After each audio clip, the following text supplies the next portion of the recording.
Hello and welcome to a Kata Two Wheels motorcycle review. Today I'm out here at the good old Piha Beach. A little bit overcast, a little bit foggy here and there, but otherwise the roads are pretty good. Apart from the old mossy green line down the centre. But hey, it is winter here.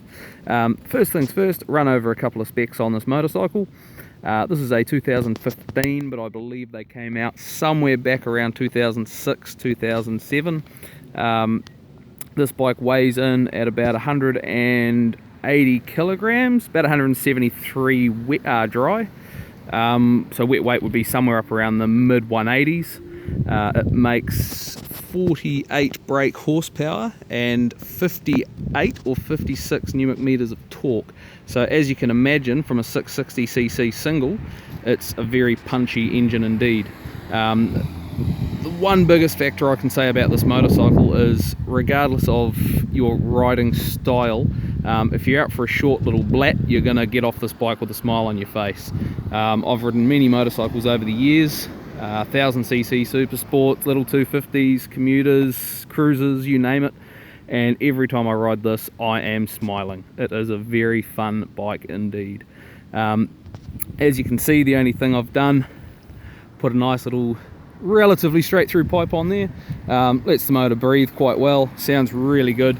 Pops and crackles a hell of a lot. I haven't had it out at night yet to see if it spits flames, but I'm assuming it probably does. The dash on this bike is very basic, as you would expect for the type of bike that it is. So what we've got on here, all digital as they all are. You've got a clock, speedo, trip meter, very basic. The brakes and suspension on this motorcycle, the brakes are really good and give plenty of feedback. The suspension on this motorcycle as well, being that I think these were released more as a dual sport, something you could use on the road and possibly a little off the road as well. The suspension is very good, takes bumps really well, feels really good, and in general just a very fun machine.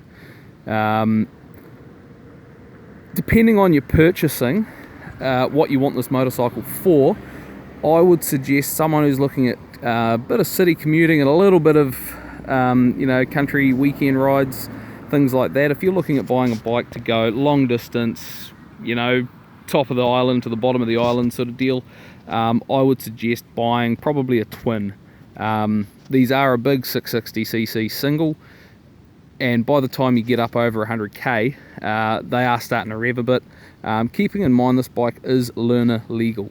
As far as a learner bike goes, I think it's a bit ridiculous power wise. It picks up really well, pulls really hard, pulls through all the gears nicely. Good gearbox, good clutch, but again, it's a 660cc single cylinder. High RPM for long periods of time are not really what they were designed to do.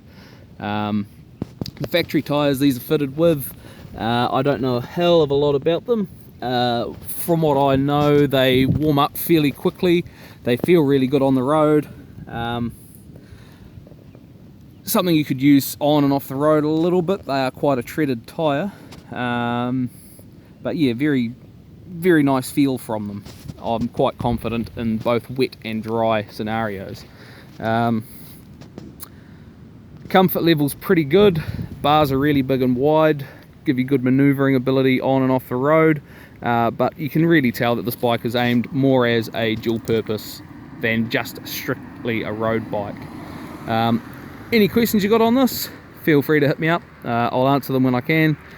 Otherwise, have fun, keep the rubber side down and enjoy your bikes. Cheers.